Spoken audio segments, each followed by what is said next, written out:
Yo, what's going on, everybody? So I just wanted to jump on and share a little reflection I've been having with the Lord. And at church, we're reading this book called Lead Like It Matters by Craig Groeschel. It's gas, by the way. It's fantastic. And one of the things we were talking about is having a heart outward, and kind of talked about how the quote was, if your gospel hasn't reached others or hasn't touched others, then it hasn't reached or touched your heart. And that was just kind of eating away at me, to be honest.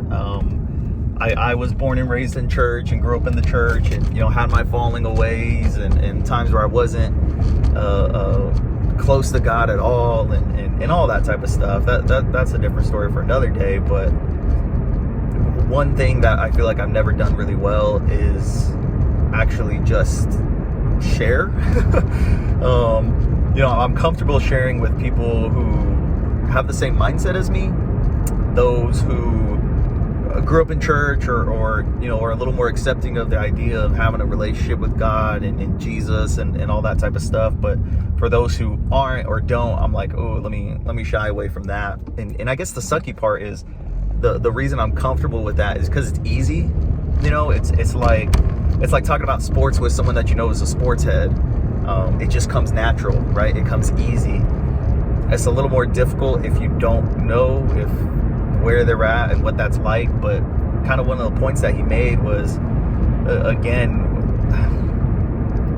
if it's exciting to me, at the very minimum, I can just share my excitement with someone else, And lately, my conversations with the Lord and the things that me and him have been talking about are just trying to kind of up the personal relationship that me and him have.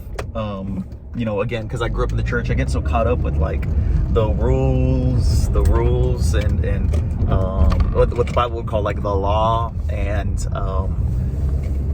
do this right, do that right, act right, behave, act proper, get in alignment with what God's word says, and just kind of all like these standards and law stuff. And lately, me and the Lord have really just been talking a lot about just what the Bible would say, being led by the Spirit, and which is, it's funny because again, overcomplicate it and really churchify it, but it's like what he's saying is like connect with him, right? That's what spirit living would be actually connecting with him, and your spirit responding to his spirit. And I'm like, okay, so how does that happen? What does that look like?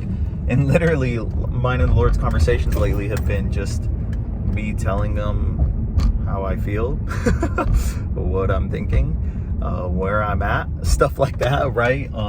And it's just been so interesting to me because it's been really awesome to do that, and I feel a lot closer to God just making him more personable and more like a friend. He's willing, he's available, he's down. He says, cast your anxieties on me, and come to me, all who are burdened and weary, I'll give you rest. And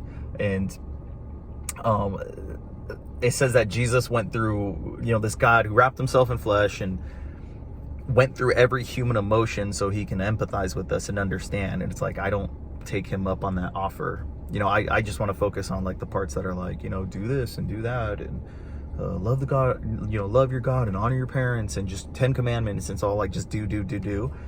And I guess the reality of it is, a lot of it is he just wants to be with me. Like, it doesn't really make sense, right? Like, why do this whole thing where, I'm going to send my only son to die for you because I love you that much, because I want you to behave. Like, bro, what?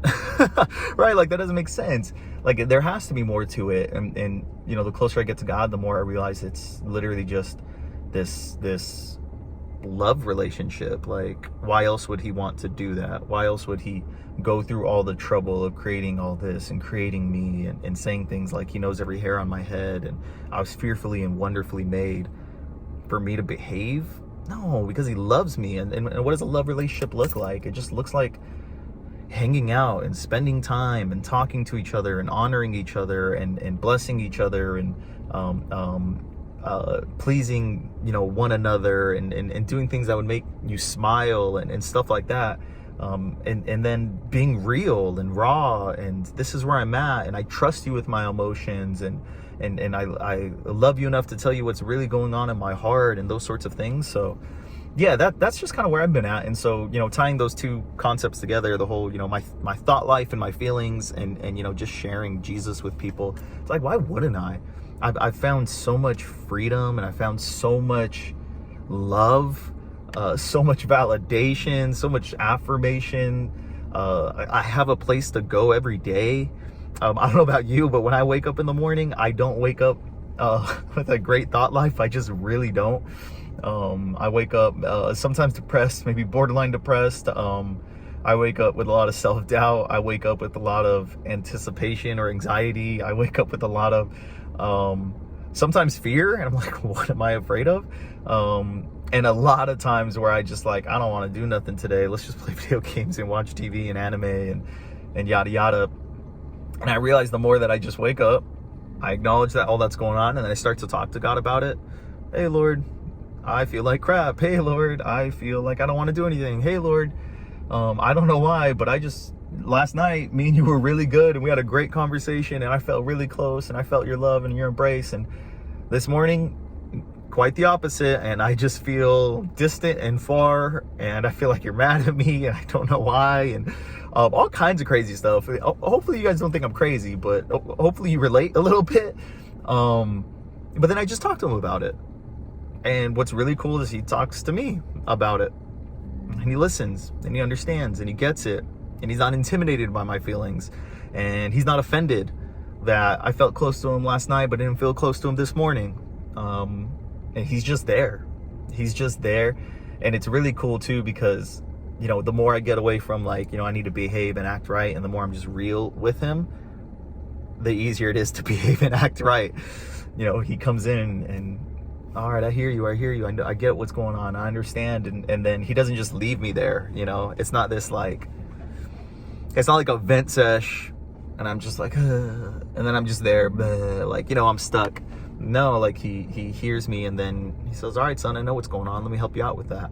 You feel like that because this, and have you considered that? And my word says this for that, right? And I'm like, yeah, you're right. And then before you know it, after a few minutes of talking to him, receiving from him, spirit living, right? That spirit living by the Spirit, hearing him, prioritizing his voice, making his voice louder than everyone else's, than my parents, my friends, and my family, and just his the loudest, in my head, in my heart, my spirit. Then I'm like, oh, there goes, the doubt, gone. There goes the fear, gone. This, and I can just hear what he's trying to tell me, and live by that.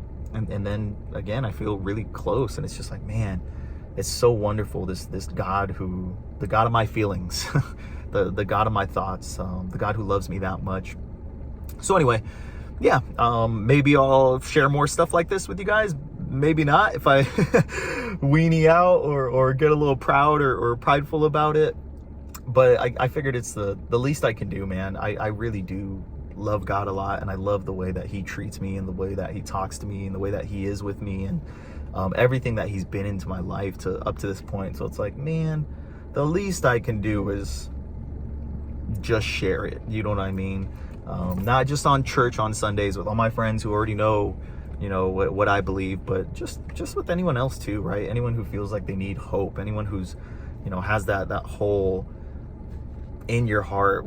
Church folks, we like to say that God-sized hole that only he can fill. Why not share this message of love that has impacted my life so much, and impacted my children and the people around me, and why would I hide that? Why would I hold on to that all tight and just wait till I get in a room with 5 other guys for a men's Bible study, and those guys already know Jesus? Like, you know what I mean? Like why not share that? Have this great thing to share with people. Why not share it? So anyway, if you listen this far, I appreciate you, love you, and my one of my homies likes to sneak in. If you listened, type in the chat. If you listen, type in the chat.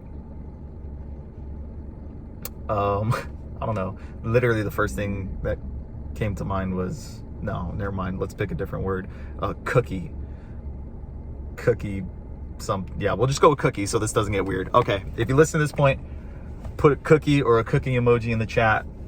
Appreciate you. Love you. Have an awesome day. Peace.